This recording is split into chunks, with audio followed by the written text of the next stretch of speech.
بسم اللہ الرحمن الرحیم۔ السلام علیکم پیارے بچوں، کیسے ہیں آپ لوگ؟ امید ہے سب خیریت سے ہوں گے۔ آج ہم نے صفحہ نمبر 38 پہ ہماری آدھی ریڈنگ رہتی تھی، آج ہم نے یہاں سے سٹارٹ کرنی ہے۔ حضرت عمر رضی اللہ تعالیٰ عنہ کو نبی کریم صلی اللہ علیہ وآلہ وسلم سے بہت محبت تھی۔ اسلام قبول کرنے کے بعد آپ رضی اللہ تعالیٰ عنہ ہمیشہ نبی کریم صلی اللہ علیہ وآلہ وسلم کے ساتھ رہے۔ نبی کریم صلی اللہ علیہ وآلہ وسلم نے آپ رضی اللہ تعالیٰ عنہ کو اس دنیا میں ہی جنت کی خوشخبری دے دی تھی۔ مسلمانوں نے کفار کے ساتھ بہت سی جنگیں لڑیں۔ آپ رضی اللہ تعالیٰ عنہ نے نبی کریم صلی اللہ علیہ وآلہ وسلم کے ساتھ تقریباً تمام جنگوں میں حصہ لیا اور شجاعت و بہادری کے جوہر دکھائے۔ حضرت ابوبکر رضی اللہ تعالیٰ عنہ کی وفات کے بعد حضرت عمر رضی اللہ تعالیٰ عنہ نے مسلمانوں کے دوسرے خلیفہ بنے۔ خلیفہ بن کر آپ رضی اللہ عنہ نے جو طرز عمل اختیار کیا، اس کا مقابلہ دنیا کا کوئی حکمران نہیں کر سکتا۔ آپ رضی اللہ عنہ عوام کی ہر ضرورت کا خیال رکھتے تھے۔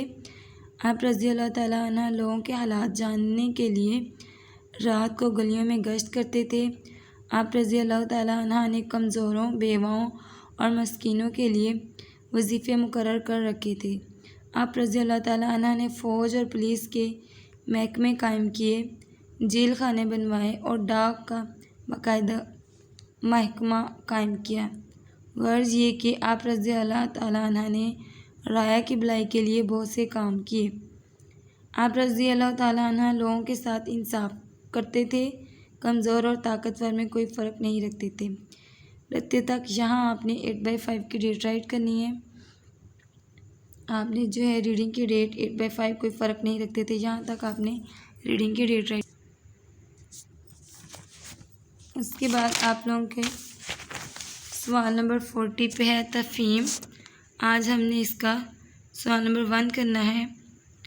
سوال نمبر 1 ہے، حضرت عمر رضی اللہ تعالیٰ عنہ رات کے وقت گلیوں میں گشت کیوں کرتے تھے؟ اس کا آنسر آپ لوگوں کا پیج نمبر 37 پہ ہے۔ تاکہ کوئی تکلیف میں ہو تو اس کی مدد کر سکیں۔ یہ آپ لوگوں کا فرسٹ کوسچن جو ہے اس کا آنسر ہے تاکہ کوئی تکلیف میں ہو تو اس کی مدد کر سکے۔ سب بچوں نے یہ ریڈنگ پہ ڈیٹ لگانا ہے، پیج نمبر 37 پہ یہ ریڈنگ ہے۔ اس کے بعد آپ لوگوں نے سوال نمبر جو ہے 1 جو ہے اس کو زبانی یاد کرنا ہے اور اس پہ آپ لوگوں نے ہوم ورک کی بھی ڈیٹ لگانی ہے۔ 8/5 یہ آپ لوگوں کا ہوم ورک ہے، آپ نے اس کو بہت ہی اچھا ہوم ورک کرنا ہے اور اس پہ آپ نے ہوم ورک کی بھی ڈیٹ رائٹ کرنی ہے۔ آپ نے ہوم ورک بہت ہی اچھا کرنا ہے۔ اللہ تعالیٰ آپ کو حامی و ناصر فی امان اللہ۔